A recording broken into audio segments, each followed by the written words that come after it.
Hello students, good morning. Okay, अब हम लोग पादप संकरण प्लांट ब्रीडिंग पढ़ने जा रहे हैं।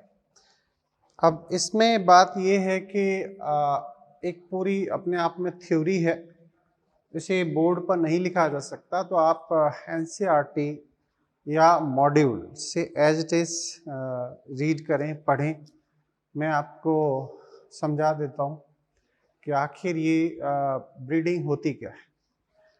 आप जानते हो कि जब देश आज़ाद हुआ था 1947 में, तब भारत में और विश्व के अन्य हिस्सों में खाद्यान्न की काफ़ी कमी थी, खासतौर से भारत में।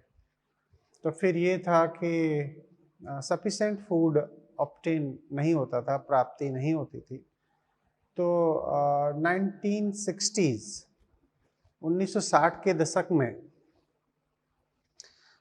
हरित क्रांति, ग्रीन रिवॉल्यूशन की प्रक्रिया लाई गई, उसको परमिशन दी गई।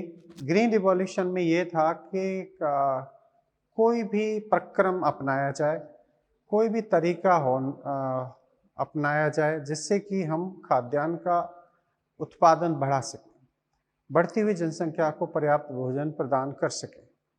तो इसके लिए फिर संकर प्रजातियों का उपयोग किया गया। खेतों में संकर सेमी ड्वार्फ प्रजातियां उगाई गई, जिसमें अपनी एनसीईआरटी में लिखा है कि गेहूं की जो दो प्रजातियां इन्होंने नाम दिया है, एक सोनालिका है, एक कल्याण सोना है।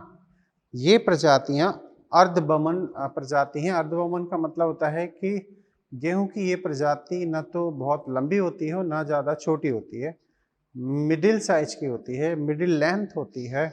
तो इन्हें सेमी ड्वार्फ कहा जाता है और इनकी प्रोडक्टिविटी ज़्यादा है। तो ये संकर प्रजातियां गेहूं की विकसित की गई आपके 1963 में, और इंडिया के अंदर 1966 में 1966 में धान की दो किस्में विकसित की गई, वो है जया और रत्ना।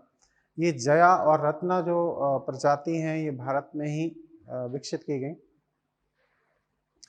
और इनके उत्पादन को बढ़ावा दिया गया। ऐसे ही गन्ने की फसलें संकरित यूज की गई, मक्के की फसलें यूज की गई, बाजरे की फसलें उपयोग की गई। तो कहने का मतलब है कि हरित क्रांति के द्वारा संकर फसलों का उपयोग किया गया, जिनमें कि रोग प्रतिरोधकता होती है, जिनमें कि गुणवत्ता अच्छी होती है, उत्पादकता अच्छी होती है। इसीलिए इनको प्रमोट किया गया। कब? हरित क्रांति के दौरान। उसके बाद में हरित क्रांति का जो शुभारंभ किया गया था, प्रारंभ किया गया था, वो उन स्टेट में किया गया था जहां पर जल की उपलब्धता पर्याप्त थी, जैसे उत्तर प्रदेश है, जैसे पंजाब है, जैसे हरियाणा। ये तीन स्टेट को सबसे पहले हरित क्रांति के लिए उपयुक्त माना गया था। अच्छा, उसके बाद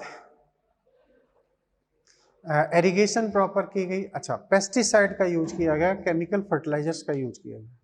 केमिकल फर्टिलाइजर्स में जैसे यूरिया है, डीएपी है, इन फर्टिलाइजर्स का यूज किया गया। और इसी टाइम पेस्टिसाइड, हर्बिसाइड, वीडीसाइड, इनका भी उपयोग बढ़ाया गया, किया गया। तो इससे ओवरऑल हुआ क्या कि हमारे जो उत्पादन है अनाज का, सब्जियों का, वो कई गुना बढ़ गया। उनमें गुणवत्ता भी बेहतर तरीके से आई बायो फोर्टिफिकेशन के जरिए, है ना। तो ये अपन को आंकड़े यहाँ लिखने भी हैं, तो ठीक है ना। कहा जाता है कि इंडिया में 1960 से लेकर 2000 तक जो गेहूं का प्रोडक्शन है वो 11 मिलियन टन से बढ़कर 35 मिलियन टन हो गया, है ना। ऐसा लिखा है। देखो, सॉरी, 75 मिलियन टन, और 35 मिलियन टन धान जो उत्पादित होता था 1960 के आसपास, वो बढ़ जाता है 89.5 मिलियन टन्स। तो इतना ट्रेमेंडस रूप से इसमें बढ़ोतरी हुई। तो ये सारा काम किसकी वजह से हुआ? मेन हुआ संकरण। क्योंकि इस टॉपिक का नाम क्या है कि इनहेंस फूड प्रोडक्ट्स प्रोडक्टिविटी, खाद्यान्न में बढ़ोतरी करना है, एनी हाउ कुछ भी हो जाए। तो उसमें एक संकरण की प्रक्रिया बेहतर मानी गई। इसमें जूलॉजी और बॉटनी दोनों के पार्ट हैं। जूलॉजी का पार्ट जिसमें कि एनिमल हस्बेंड्री है, पोल्ट्री फार्म है, पिस्सीकल्चर है, ये सब चीज़ें हैं। तो आप इसे एनिमल वाले स्तर से पढ़ेंगे, यानी कि जूलॉजी में पढ़ेंगे, और बॉटनी वाला जो प्लांट ब्रीडिंग वाला सेगमेंट है वो मैं पढ़ाता हूँ आपको। तो एक्चुअली ओवरऑल अब बात ये आ जाती है कि ब्रीडिंग की कैसे जाती है। जो परंपरागत कृषि है, अच्छा, ब्रीडिंग की शुरुआत कब हुई? तो कहा यह जाता है कि जब से मनुष्य सिविलाइज हुआ, मनुष्य एनसीईआरटी में लिखा है, मतलब आप ह्यूमन इवोल्यूशन वाला सेगमेंट पढ़ना, ह्यूमन इवोल्यूशन में एनसीईआरटी में पढ़ना, तो वहाँ पर आपका लास्ट की लाइनों में ये बात लिखी है कि 18 मिलियन ईयर्स अगो जो इंसान थे वो गुफाओं में रहना स्टार्ट किया था, और 11 मिलियन ईयर्स अगो उन्होंने कृषि को करना स्टार्ट किया था। तो कृषि जब से इंसानों ने अपनाई, तभी से संकरण की प्रक्रिया भी मानी जाती है, क्योंकि जब आप फसलों को एक ही जगह लेकर आएंगे, उनकी वैरायटीज को एक जगह लेकर आएंगे, तो वहाँ पर नेचुरल ब्रीडिंग की प्रोसेस संभव होती है, और फिर नई नई संकर प्रजातियों का विकास स्टार्ट हो जाता है। मतलब ये एक नेचुरल प्रोसेस थी, इंसान नहीं समझता था कि ब्रीडिंग हो रही है या नहीं हो रही है, लेकिन वो तो ये समझता था कि जिसमें बड़े दाने हैं, बेहतर उत्पादकता है, स्वाद अच्छा है, उन फसलों को वो उगाते रहे। तो आज की डेट में जो किया जाता है उसका पूरा स्टेप है, लेकिन एक बेसिक चीज़ समझ लेते हैं कि आखिर संकरण कराते कैसे हैं। आपने मेंडलिज्म में मेंडल के जरिए जो वो मटर पर एक्सपेरिमेंट करते थे, वो आपने भली भांति समझे होंगे। तो मटर में वो क्या करते थे, एक प्रजाति के फ्लावर को एक कैरेक्टर के लिए वो मेल की तरह यूज करते थे, और दूसरी को वो फीमेल की तरह यूज करते थे। ये सारा काम कब करते थे? कलिकावस्था में। कलिकावस्था में क्यों? क्योंकि पुष्प जब खिल जाता है तो संभावना इस बात की रहती है कि इसमें परागण की प्रक्रिया हो चुकी होगी, तो ये कलिकावस्था में किया जाता है। तो इसमें जिसे उनको मादा पुष्प की तरह उपयोग करना था, मादा प्रजनन अंग मतलब जायांग युक्त पुष्प, नर प्रजनन अंग मतलब कि उसमें पुंकेसर यानी कि स्टेमेन युक्त।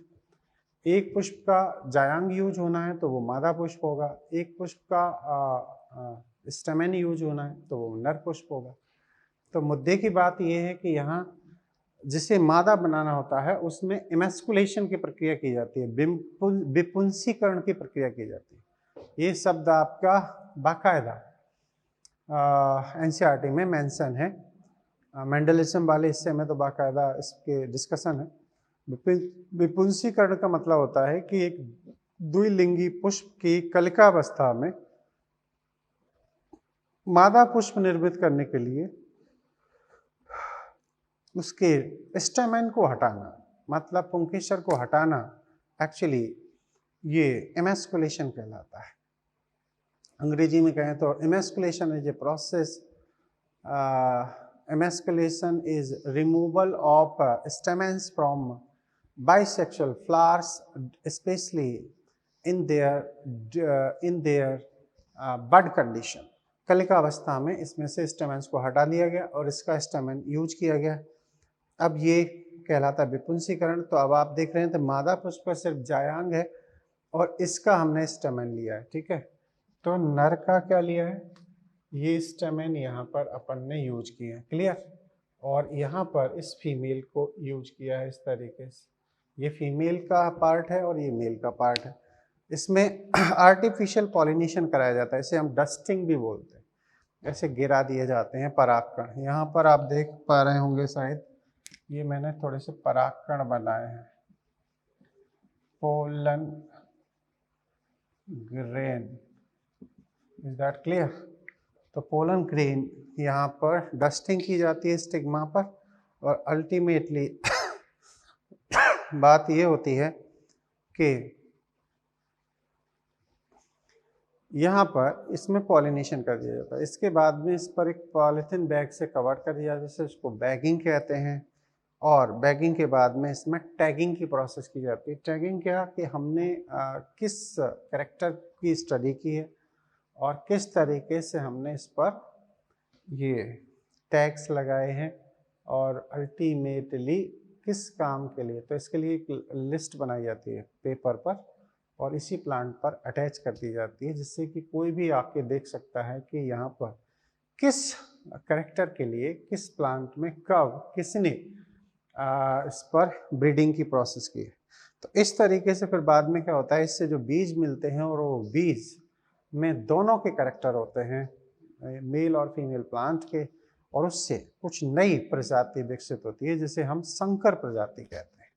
ठीक है, और इस संकर प्रजाति को मान्यता तब मिलती है जब ये अपने जनकों से बेहतर होती है। इसमें मतलब ये हुआ कि इसमें हाइब्रिड बिगर संकर ओज होना ही चाहिए, तो तब जाके उसको परमिशन दी जाती है और आम पब्लिक को यानी किसानों को उगाने के लिए इसको प्रदान किया जाता है। बात ठीक। तो ये एक्चुअली एक संकरण की प्रक्रिया मैंने आपको बताई। अब हम आगे, अच्छा यहाँ पर एक शब्द यहीं पर लिख देते हैं, संकर ओज क्या होता है। संकर ओज, संकर ओज हाइब्रिड विगर,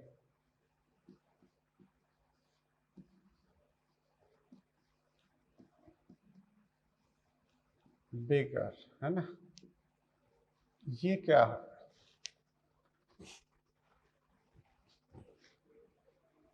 नव निर्मित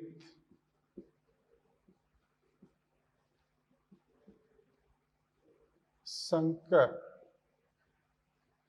नवनिर्मित संकर किस्म में या प्रजाति में, किस्म में उपयोगी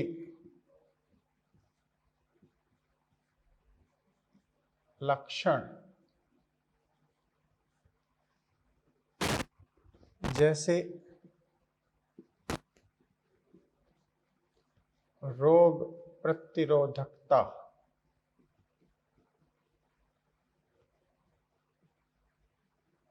रोग प्रतिरोधकता, उत्पादकता, गुणवत्ता,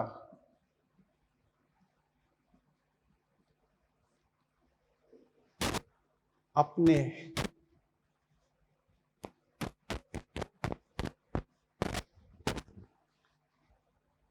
जनकों से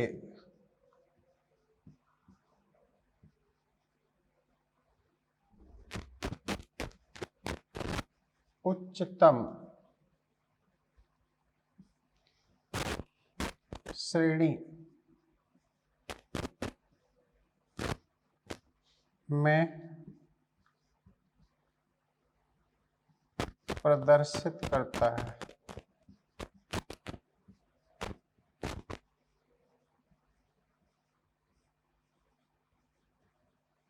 इसे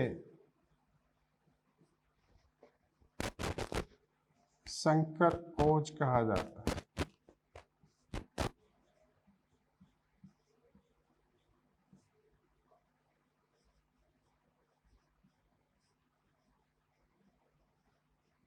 जाता है।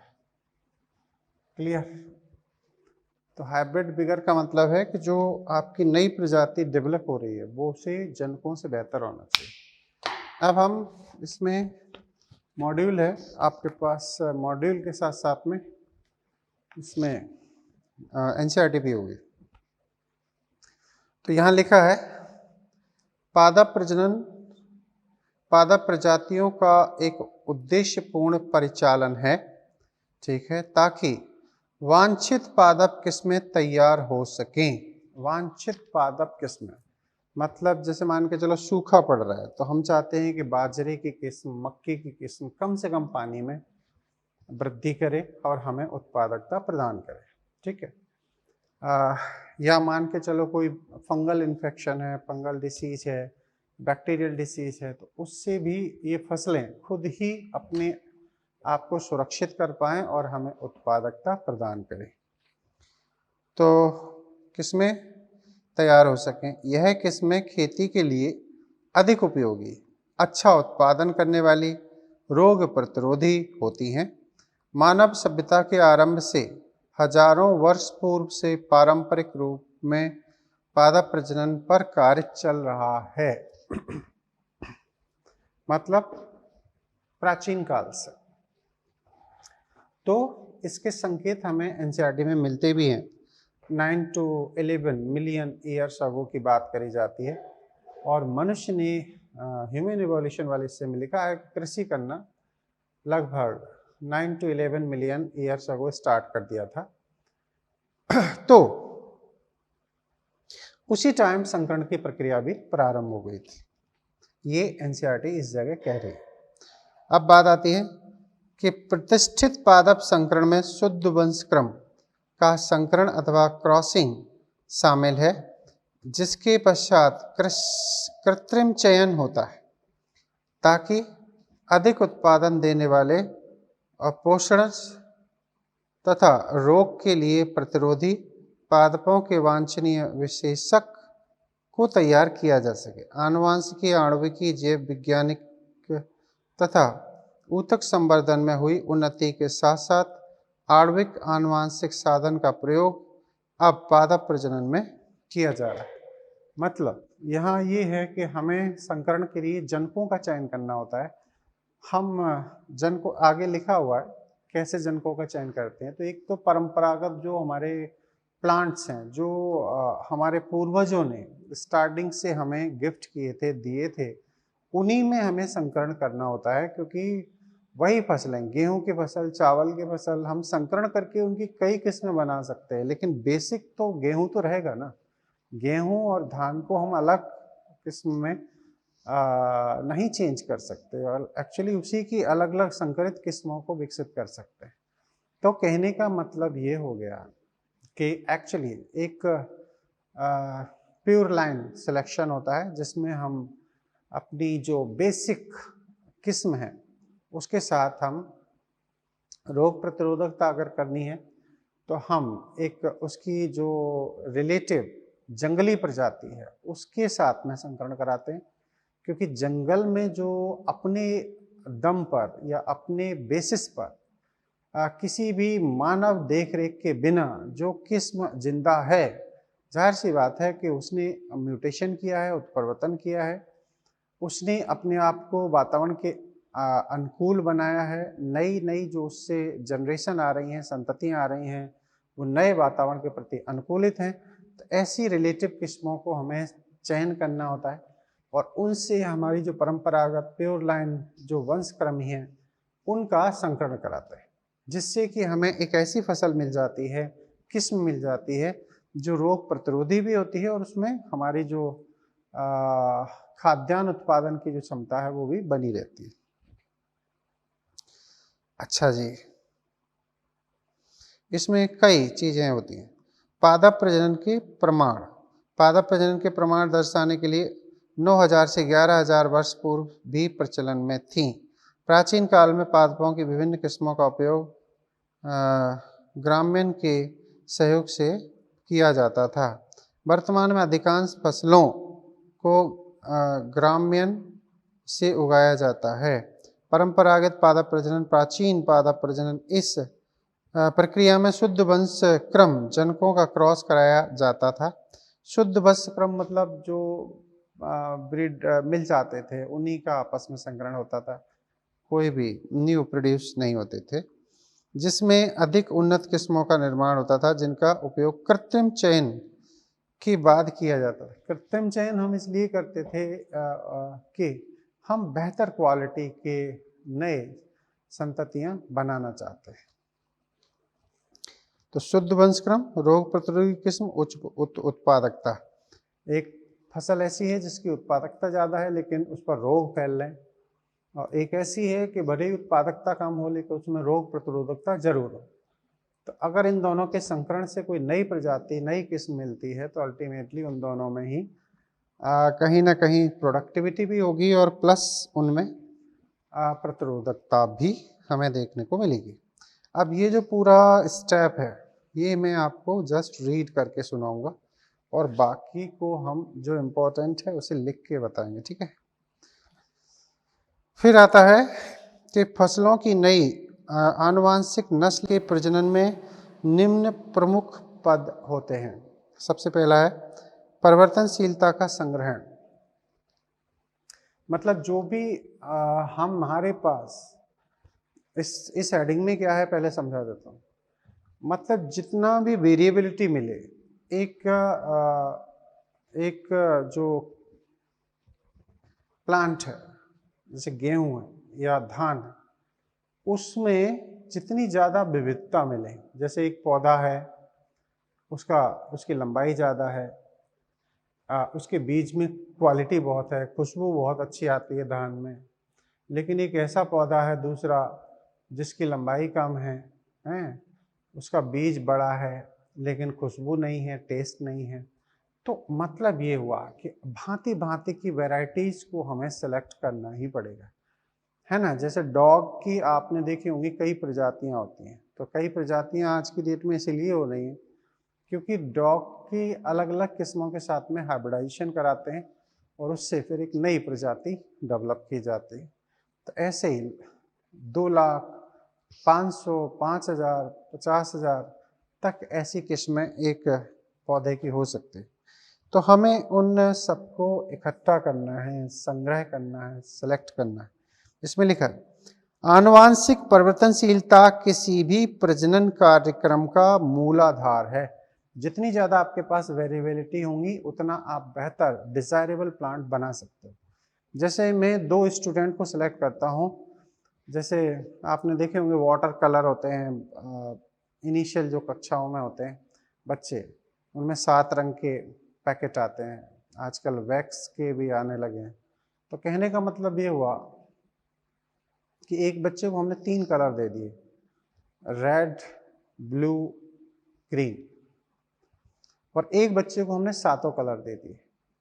अब मैं उससे कहूँ कि आप वेरिएबिलिटी के कलर्स बनाओ, अलग अलग कलरों को जनरेट करो, तो जिसके पास 7 बेसिक कलर हैं वो ज़्यादा से ज़्यादा अलग अलग प्रकार के रंगों को मिक्स करके बना सकता है। लेकिन जिसके पास 3 है तो वो 3 उतने नहीं बना सकता जितने की वो 7 रंग वाला बना सकता है, ठीक है। तो ऐसे ही आपको जर्म प्लाज्म तो कलेक्ट करना पड़ेगा। पूर्वज जो बेसिक फसलें हैं, एंसेस्टर हैं, उनके रिलेटिव्स हैं जो जंगल में उगते हैं या दूसरी जगहों पर उगते हैं, उन्हें आपको संग्रह करना ही पड़ेगा। वही चीज़ ये बेसिक चीज़ है, समझने की जरूरत है। बहुत सी फसलों में पूर्ववर्ती आनुवांशिक परिवर्तनशीलता उन्हें अपने जंगली प्रजातियों से प्राप्त होती है ना। जंगली जो प्रजातियां हैं वो आज भी एग्जिस्ट होती हैं, उनके रिलेटिव्स कहीं ना कहीं होते हैं, तो उनसे प्राप्त होती है। विभिन्न जंगली किस्में, प्रजातियां तथा कृषि प्रजातियों के संबंधियों का संग्रह व परिरक्षण तथा उनके अभिलक्षणों का मूल्यांकन। भाई आप पहले तो समझो कि ये हमारे काम की है भी है नहीं, इसमें कोई खास करैक्टर है भी या नहीं, तो उससे आप जब एक खास करैक्टर के लिए उसे चयनित करते हो तो फिर उसका संग्रह करिए, बीज को संग्रहित करिए या उसका डीएनए को संग्रहित करिए, कायरो प्रिजर्वेशन का उपयोग कर सकते हो, है ना, लंबे समय तक डीप फ्रीजिंग के जरिए कर सकते हो। तो ये बात, संग्रह, परिरक्षण तथा उनके अभिलक्षणों का मूल्यांकन उन्हें समष्टि में उपलब्ध प्राकृतिक जीन के प्रभावकारी समुपयोजन के लिए पूर्व विकसित होता है। किसी फसल में पाए जाने वाले सभी जीनों के विविध एलील का समस्त संग्रह, है ना, जर्म प्लाज्म मतलब डीएनए आदि। जैसे एक न्यूक्लियस के अंदर जितने भी क्रोमोसोम होते हैं, जितने भी उसके लक्षण होते हैं, वो पूरा जर्म प्लाज्म कहलाता है। जैसे मनुष्य के जीनोम में आपने पढ़ा होगा, जीनोम प्रोजेक्ट के अंदर 30,000 जीन पाए जाते हैं, है ना, 23 गुणसूत्रों के ऊपर 30,000 जीन पाए जाते हैं जो हमारे शरीर की फंक्शनिंग के लिए जरूरी होते हैं, है ना। ये अभी तक जीनोम प्रोजेक्ट में स्टडी हुआ है। तो इसी को हम कहते हैं जर्म प्लाज्म, है ना। अब बात आती है कि जर्म प्लाज्म है क्या। एक फसल में जीनों अथवा उनके एलील्स की कुल संख्या को सम्मिलित रूप से जर्म प्लाज्म कहते हैं। तो इसकी डेफिनेशन याद रखना है। संपूर्ण जो जीन है उसको हम जर्म प्लाज्म कहते हैं, क्योंकि उसी के आधार पर एक जीव का निर्माण होता है ना। जर्म प्लाज्म संग्रहण की विधियां, आप संग्रह कैसे करते हैं। तो डोमेस्टिकेशन, पादप समावेश, किसी फसल की अधिक उन्नत किस्मों को अन्य देशों से आयात करना अथवा समावेशित करना। क्वारंटाइन एक यहाँ शब्द है, जो क्वारंटाइन आप लोग अक्सर इस कोरोना काल में सुन रहे होंगे, क्वारंटाइन, होम क्वारंटाइन। वैसे ही एक शब्द अपने यहाँ है क्वारंटाइन। अवांछित रोग कारकों, खरपतवारों की पुरस्थापित पादपों के साथ प्रवेश को रोकना क्वारंटाइन कहलाता है, ठीक है। अब एक्चुअली क्या होता है इसको जरा समझ लो। भाई कोरोना कोई नहीं चाहता, और ये कोरोना अपने इंडिया में नहीं था, ये चाइना से आया था। तो काफ़ी कोशिश गवर्नमेंट लेवल पर की गई, इंटरनेशनल फ्लाइट को बंद किया गया, डोमेस्टिक जो घरेलू उड़ान हैं उनको बंद किया गया, लॉकडाउन लगाए गए, जिससे कि कोरोना का जो ट्रांसमिशन है, इन्फेक्शन है, वो अन्य लोगों तक ना पहुंचे। मतलब ये कि वो सारी प्रक्रियाएं जिससे कि जो संक्रमित चीज है या संक्रमण है या वायरस है या पैथोजन है या रोगकारी ऑब्जेक्ट है, वो एक स्थान से दूसरे स्थान पर स्थानांतरित न हो। तो इसके लिए उसे रोकने की जो प्रक्रिया होती है उसे क्वारंटाइन कहते हैं, ठीक है। तो कहा जाता है कि फसलों में भी ऐसे क्वारंटाइन वाला टर्म यूज होता है। कैसे, जैसे मान के चलो कि हम विदेशों से कोई फसल आयात करते हैं, तो कहा जाता है कि ये जो फसल आती है वो पानी के माध्यम से आती हैं ज़्यादातर इंडिया के अंदर, या पाकिस्तान से आती हैं, एक्सचेंज होता है, तो बाई रोड आती हैं। तो जब बॉर्डर पर ये फसलें आती हैं या अनाज आता है तो उनकी टेस्टिंग की जाती है। टेस्टिंग इस बात की जाती है कोई हार्मफुल या वीड या खरपतवार तो नहीं इनके साथ आ रहा है, और अगर ऐसा कुछ है तो उसे वहीं रोक दिया जाता है ना। ऐसे ही समुद्र के रास्ते भी क्वारंटाइन सेंटर होते हैं, वहाँ पर चेकिंग की जाती है बाकायदा, कोई खरपतवार तो इनके साथ नहीं आ रहा है। कहा जाता है कि इंडिया में गेहूं के साथ में आया था आर्चिमोन मैक्सिकाना। आर्चिमोन का जिक्र 11th की एनसीईआरटी में है, याद करो, पैराइटल प्लासेंटेशन में। इसका पूरा नाम है आर्चिमोन मैक्सिकाना, हिंदी में इसे सत्यानाशी के नाम से जानते हैं, और इस पर पीला फ्लाल लगता है। और ये कहीं ना कहीं मैक्सिको सिटी से ही आया था, जहाँ पर गेहूं का सबसे ज़्यादा एडवांस प्रोडक्शन चलता है और नई नई ब्रीडिंग बनाई जाती है ना। तो कहने का मतलब क्वारंटाइन का अर्थ ये हुआ कि जो खरपतवार हैं या अवांछनीय जो प्लांट हैं उन्हें इंडिया में या किसी देश में आने से रोकना, ठीक है। अब है जनकों का मूल्यांकन तथा चयन। अब आप क्या करना चाहते हो, जीवाणु जनित बीमारियों से प्रतिरोधकता उत्पन्न करना चाहते हो, विषाणु जनित से करना चाहते हो, तो फिर आपको चयन करना पड़ेगा। मतलब उसका जो कौन सा रिलेटिव स्पीसीज है जो बैक्टीरिया के लिए रेजिस्टेंस है, कौन सा स्पीसीज है जो वायरस के लिए रेजिस्टेंस है। तो आपको एक जंगली वो प्रजाति को सिलेक्ट करना होगा और एक आपकी प्योर लाइन, ठीक है। तो आपको ये चयन भी करना है। जो जनन द्रव्य जर्म प्लाज्म के मूल्यांकित किए जाते हैं ताकि पादपों को उनके लक्षणों के वांछनीय संयोजन के साथ अभी निर्धारित किया जा सके। चयनित पादपों को बहुगुणित कर उनका प्रयोग संकरण की प्रक्रिया में किया जाता है। ये बहुगुणित भी करा जा सकता है, जैसे कॉल्चिसिन का यूज किया जाता है, और कॉल्चिसिन का जब यूज करते हैं तो उसमें पॉलीप्लॉइडी डेवलप हो जाती है। इससे वो कैरेक्टर स्पष्ट उस प्रजाति में दिखाई देते हैं। ठीक है। अब चयनित जनकों के बीच में संकरण। तो संकरण हमने ये प्रक्रिया आपको बता दी। चयनित जब हो जाएंगे तो उनमें संकरण आपको ऐसे करना है। वांछित लक्षणों को बहुधा दो भिन्न प्रजाति जनकों से प्राप्त कर संयोजित किया जाता है। उदाहरण, एक जनक किस्म उच्च प्रोटीन गुणवत्ता है, एक किस्म है जिसमें उच्च प्रोटीन गुणवत्ता है, और अन्य जनक जिसमें रोग प्रतिरोधकता का गुण है। एक है रोग प्रतिरोधक जंगली प्रजाति होगी, और एक जो हम परंपरागत तरीके से उगा रहे हैं उसमें प्रोटीन की गुणवत्ता अच्छी है। इन दोनों को ऐसे संकरित कराएंगे। यह है क्रॉस पॉलिनेशन, क्रॉस हाइब्रिडाइजेशन, परासंकरण द्वारा संभव है कि दो जनकों ऐसे संकर पैदा करें जिससे आनुवंशिक वांछित लक्षण का संगम एक पौधे में हो सके। तो उसमें एक जनक है रोग प्रतिरोधी और दूसरा है जिसमें प्रोटीन की मात्रा ज़्यादा है। तो इन दोनों से जो नई प्रजाति बनेगी, संभावना इस बात की है कि वो प्रजाति रोग प्रतिरोधी भी होगी और प्रोटीन की मात्रा भी ज़्यादा से ज़्यादा होगी। तो अब क्या करें, वांछित पौधों के परागण का संग्रह जिसे नर जनक के रूप में चुना जाता है, नर जनक के रूप में चुना जाता है, तथा उसे मादा पौधे के वर्तिकाग्र पर डालना जिसे मादा जनक के रूप में चुना जाता है।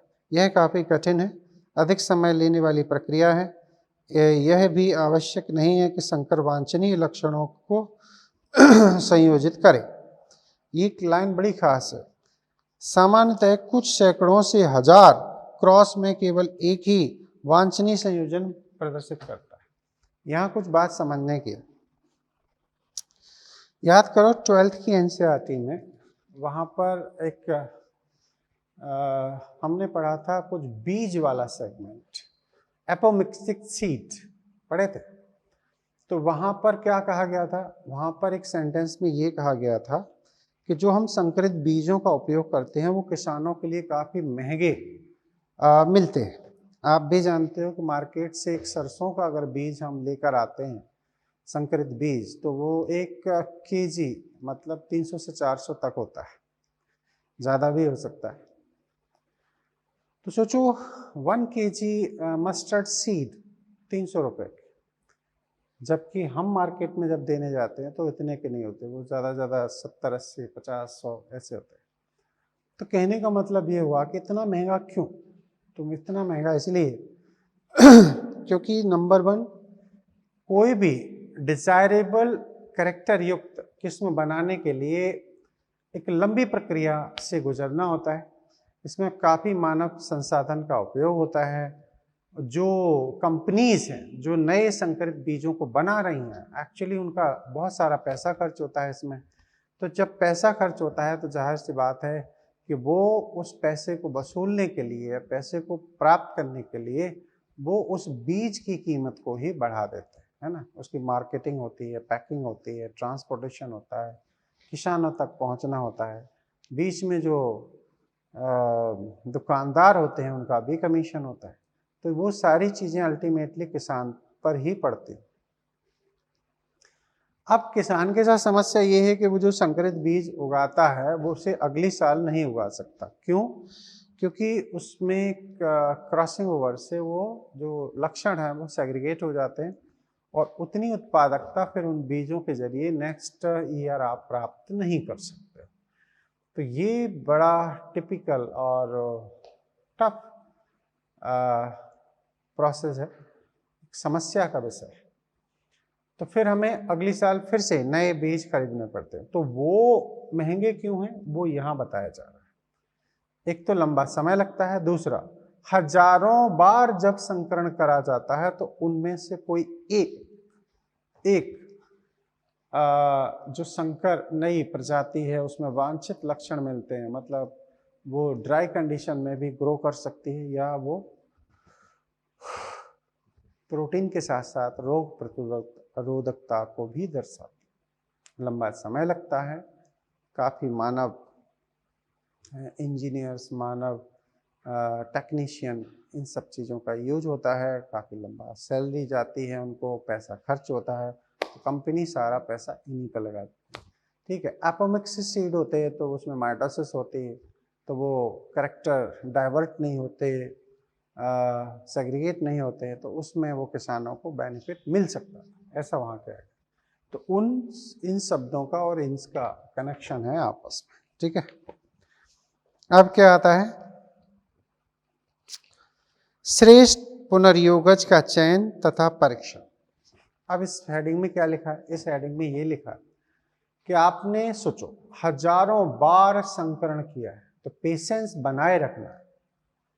क्यों? क्योंकि अगर आपने गलत चीज को चयनित कर लिया, हजारों में से किसी एक को सेलेक्ट करना है, तो आपको कई बार स्क्रीनिंग करनी होती है, हजारों में से 100 को सिलेक्ट करना, 100 में से फिर 10 को सिलेक्ट करना, 10 में से फिर 1 को सिलेक्ट करना। तो इसके लिए कई साइंटिस्ट की रिक्वायरमेंट होती है, वो बेहतर तरीके से इस चीज़ को समझ पाते हैं टेस्टिंग के जरिए कि हाँ ये किसानों के लिए बेहतर प्रजाति है, ये ड्राई कंडीशन में भी उग सकती है, उत्पादकता ज़्यादा होगी, रोग प्रतिरोधकता। तो उस चयन की बड़ी इंपॉर्टेंस होती है। अगर गलत चयन कर लिया तो कई किसानों के फसलों को बर्बाद भी कर सकते हैं। मतलब गलत चयन, मतलब सोचो किसान ने अपने खेतों में एक संकरित बीज महंगे उगाए हैं, लेकिन उसके खेतों के लिए वो बीज अनुकूलित नहीं है, या फिर उसकी उत्पादकता उतनी ज़्यादा नहीं है, तो उस किसान को भारी नुकसान उठाना पड़ेगा। सिर्फ एक नहीं, हो सकता है कुछ एरिया में कई किसानों ने ये काम किया हो, तो अल्टीमेटली उन सबको नुकसान उठाना पड़ सकता है। ठीक है, आगे क्या, इसके अंतर्गत संकरों की संतति के बीच से पादप का चयन किया जाता है जिनमें वांछित लक्षण संयोजित हों, मतलब उन हजारों में से किसी एक को। प्रजनन उद्देश्यों की प्राप्त करने में चयन की यह प्रक्रिया काफी महत्वपूर्ण है, अतः संतति का वैज्ञानिक मूल्यांकन की आवश्यकता होती है। इस चरण के परिणाम स्वरूप ऐसे पादप उत्पन्न होते हैं जो दोनों जनकों में श्रेष्ठ हो, दोनों जनकों में श्रेष्ठ हो। नई ऐच्छिक संकर प्रजाति प्राप्त होती है जो श्रेष्ठ हो, या ये संकर ओज में हमने आपको बता दिया। ठीक है, श्रेष्ठ नहीं होगा तो फिर उसे कौन महंगा खरीदेगा। बहुधा एक से अधिक श्रेष्ठ संतति पादप उपलब्ध हो। ये कई पीढ़ियों तक स्वपरागण तब तक करते हैं जब तक कि समरूपता की अवस्था नहीं आ जाती, होमोजाइगोसिटी नहीं आ जाती।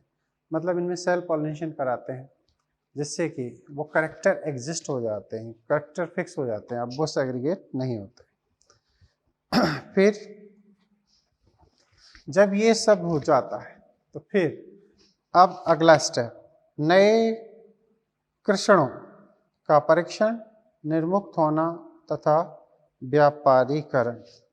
अब इसमें क्या किया गया है, इसमें इस हेडिंग में ये बात कही गई है, सोचो कि कोई धान की खेती का एक उन्नत किस्म का संकरित बीज विकसित किया गया है, तो क्या उस बीज को हम राजस्थान के इस हिस्से में यानी कि सीकर वाले हिस्से में इसको उगा सकते हैं? नहीं, क्योंकि यहाँ पानी की उतनी उपलब्धता नहीं है। तो ये धान का जो बीज है या प्रजाति है वो यहाँ किसी काम की नहीं। तो कहने का मतलब ये है कि जो आपने प्रजाति बनाई है, अब इंडिया के 2-3 जो जोन होते हैं, क्षेत्र होते हैं अलग अलग, उनमें जहाँ पर कि उस फसल का उत्पादन होता है, वहाँ के जो अनुसंधान केंद्र होते हैं उनमें कम से कम 3 सीजन तक वो किस्म उगाई जाती है, और वहाँ पर आदर्श कंडीशंस में, आदर्श कंडीशंस मतलब उपयुक्त फर्टिलाइजर, उपयुक्त इरिगेशन, उपयुक्त मैनेजमेंट, ये सारी चीज़ें व्यवस्थाएं उनको प्रदान की जाती है। फिर उसका एनालिसिस किया जाता है कि प्रति हेक्टेयर इसकी उत्पादकता कितनी है। तो ये सब टेस्टिंग से गुजरने के बाद उस फसल को किसानों के लिए उपलब्ध कराया जाता है। अगर वो टेस्टिंग में फेल हो जाता है तो अल्टीमेटली उसे किसानों तक नहीं पहुंचाया जाता है। समझ गए? वो इसमें लिखा है, तो मैं आपको वो एक बार फिर से सुना देता हूँ। तो क्या बात है वो?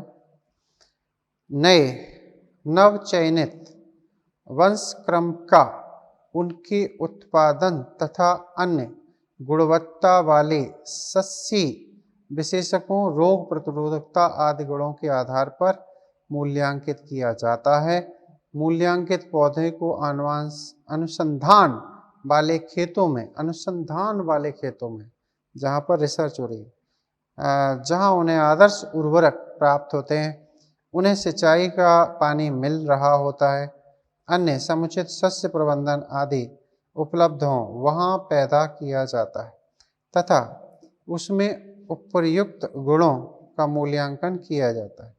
अनुसंधानिक खेतों में मूल्यांकन के बाद पौधों का परीक्षण देश भर में किसानों के खेतों में कई स्थानों पर कम से कम 3 ऋतुओं तक किया जाता है। ठीक है, इन स्थानों में सभी सस्य खंडों का निरूपण होना चाहिए। सस्य खंड मतलब जहाँ जहाँ वो कृषि उगती है, इंडिया के सभी क्षेत्रों में, है ना। ये बात हो गई। तो ये सब टेस्टिंग क्रॉस करने के बाद में वो गेहूं हमारे काम हो जाता है। ठीक है, अब हम कुछ हरित क्रांति से संबंधित स्टडी करना चाहेंगे। ठीक है,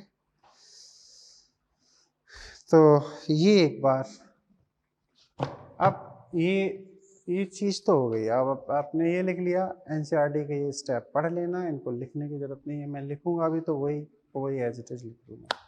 ठीक है, तो वो मतलब नहीं निकलता है, समझे।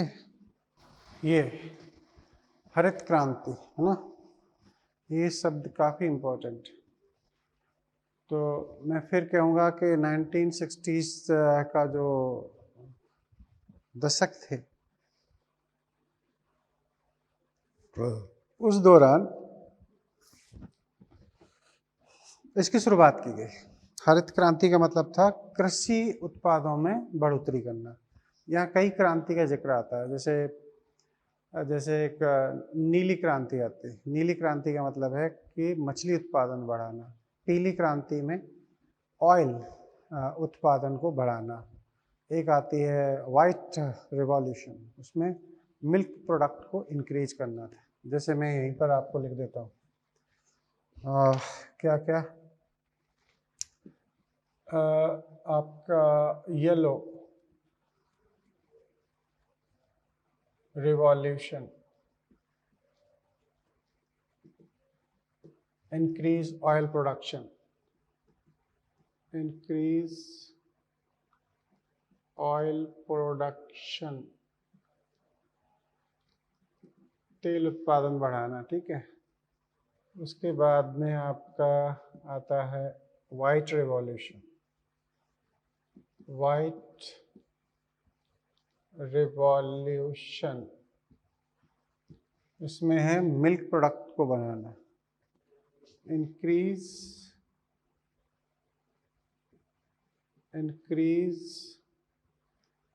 milk production,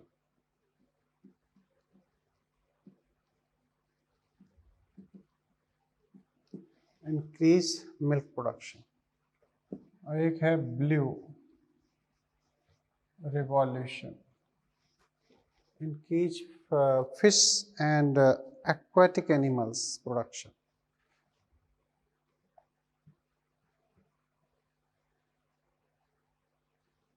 Fishes and other aquatic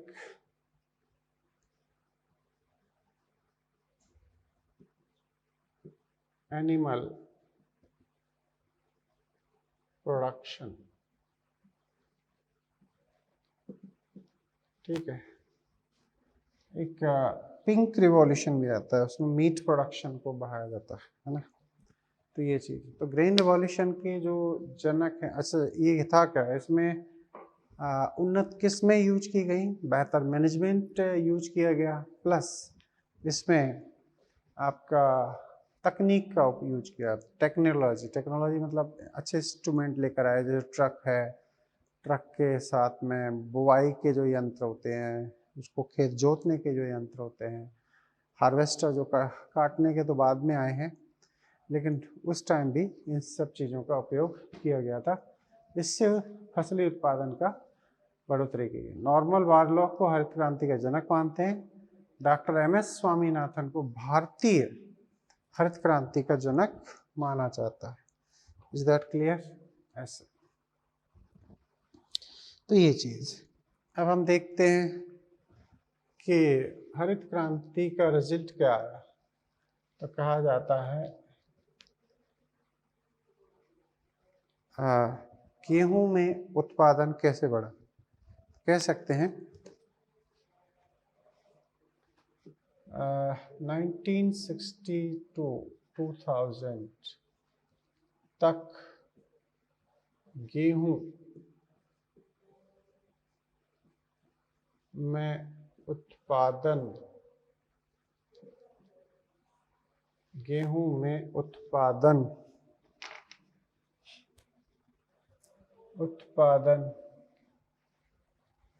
11 ton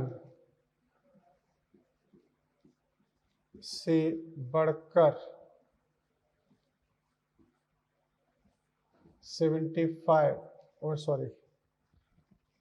11 million ton से बढ़कर कितना हो गया? 75 मिलियन टन। ये इतना बढ़ गया, ठीक है। तथा धान में उत्पादन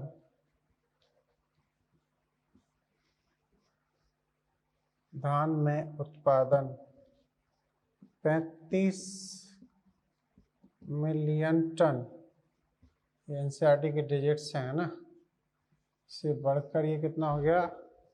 89.5 मिलियन टन तक इंक्रीज हो गया, है ना। तो इसमें बढ़ोतरी हुई,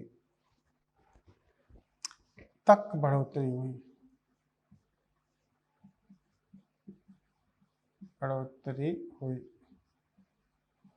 ठीक है। ऐसे अब गेहूं के लिए क्या खास बात है, यहाँ पर एक है कि इसका कारण गेहूं तथा धान की अर्धवमन किस्मों का विकसित होना है, ठीक है। इस बढ़ोतरी इस गेहूं तथा धान के उत्पादन में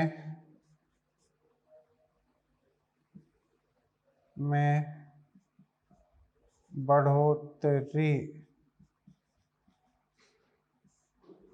का श्रेय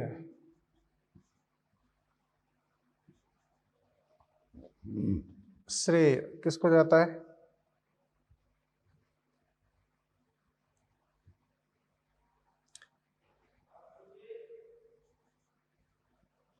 उन्नत अर्धवमन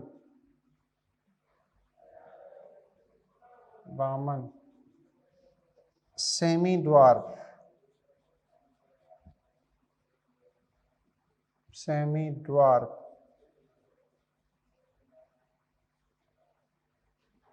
किस्मों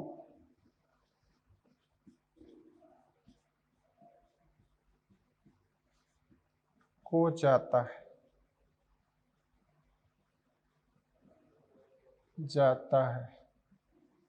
ठीक है। किस्मों को जाता है। व्हीट क्रॉप यहीं पर एक बार लिख लेते हैं, फिर आगे का बात करेंगे। तो गेहूं की वो कौन सी प्रजातियां थी?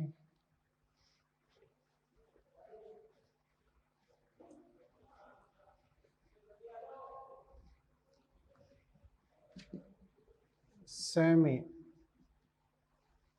ड्वार्फ स्पीसीज या वैरायटी ऑफ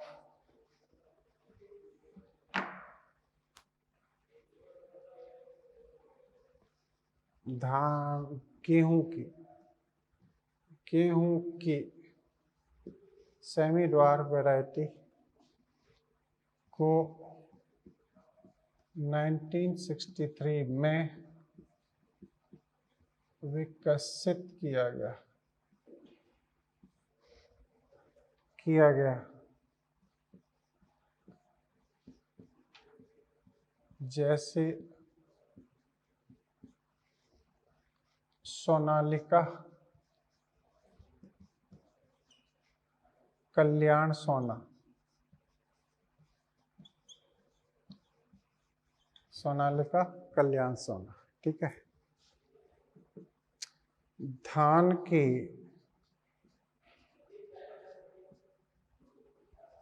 सेमी ड्वार्फ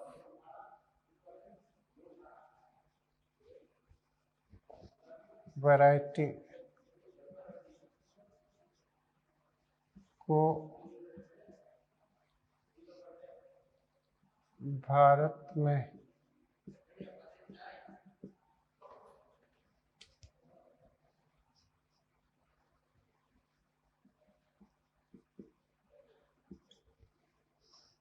विकसित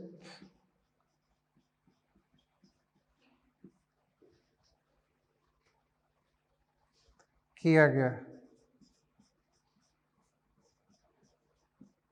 जैसे जया एंड रत्ना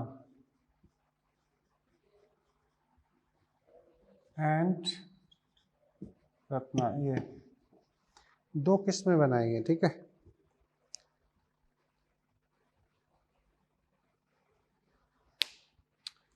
ठीक, फिर इससे आगे की बात है हम आगे करते हैं। आप चाहें तो ये इम्पोर्टेंट सेगमेंट है, पीएमटी में क्वेश्चन बनने लायक है। वैसे तो ये है कि एनसीईआरटी की सारी लाइनें पढ़ लें, याद कर लें, सही है, लेकिन इनसे ज़्यादातर question tissue culture, SCP, hidden hunger, इनसे आते हैं, और यहाँ से जो आते हैं वो टेबल से आते हैं। इसके आगे सेगमेंट में टेबल आएंगे, अगले लेक्चर में हम उन्हीं को डिस्कस करेंगे। ओके।